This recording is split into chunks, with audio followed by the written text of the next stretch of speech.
Alright, today I'm going to try to show you how to run Screencastify, which is an app I like to use whether I'm gone or if you want to do it on a flipped classroom. It's a pretty neat app that you can use, and basically what it does, it kind of shows you or students your screen that you'll be using as your maybe what you want them to do today, or what your lessons on for the day, which is pretty nice.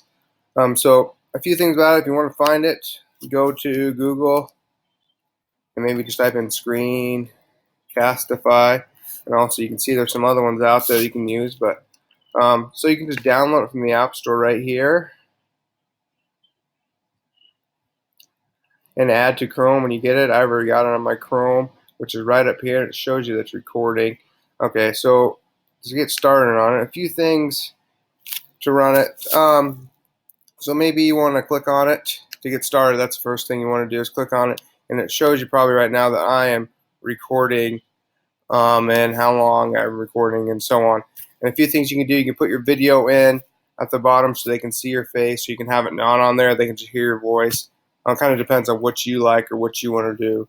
Usually I like them to see my face when I'm doing it, so they get a more interactive feel than just hearing a voice. The students are more visual learners anyway, and just hearing that doesn't really relate to what they're doing. That's kind of why I like this app, because it's a very visual process for them. That's why I love to use it. So first thing you do is you go up here, you click on your Screencastify app, and then there'll be a button down here that says Start Recording.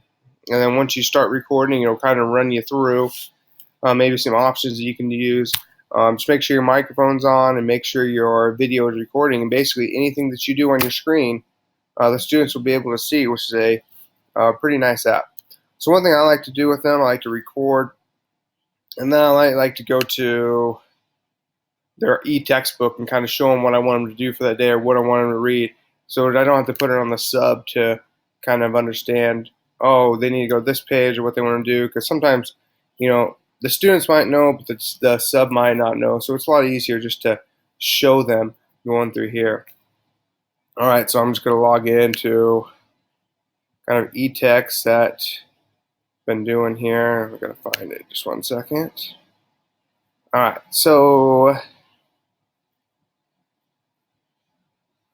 say I want them to learn about the structure of the Earth, and we're on page so on. I could say, all right, log into your e-textbooks, go to this page, go to page 55.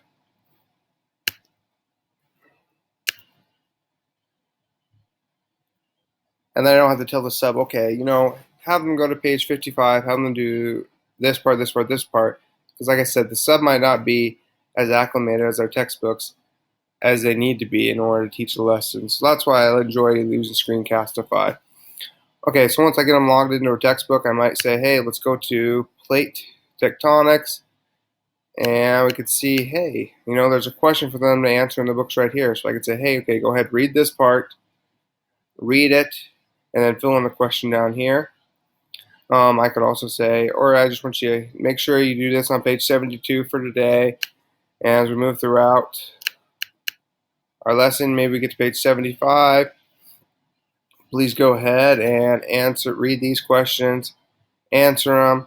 I might even say maybe go ahead and maybe answer them and discuss them with your partner for a few minutes when they're done, just so they have an idea of what they need to do. I might even say, read this, highlight 2 sentences that you think is most important. So it's just a great way, and I can go through and give them a lesson based on what they're seeing, so they don't just say do pages 76 through 80. They can actually see me go through and say, you need to make sure that you do this, you need to know what Pangea is, and so on.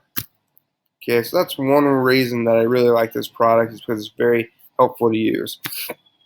All right, so when you get done, what you're going to do is you're going to come up to your Screencastify button when you're done with your lesson, and you'll click the stop button. Now, hopefully, you'll set you up a complete Google Drive filled with your Screencastify, so it automatically saves them to you. And obviously, the longer you take, the more time it's going to take to save them. And I also should mention that you only get 10 free minutes of this. If you want more, you have to purchase it, which I thought, 10 free minutes is about perfect amount of time for me to get my point across. It's almost too much for me. So if you want to see where it's saved, you can go to your Drive, Google Drive,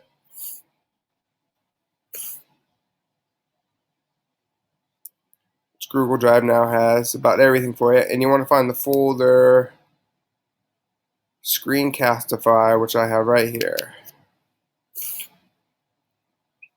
So I open it up, and I've used this before. I've used this on another email account that I have for students to use, but once you save it, you'll have all your Screencastifys laid before you right here. So you could set up your own flipped classroom this way and just automatically link them to this website for kids.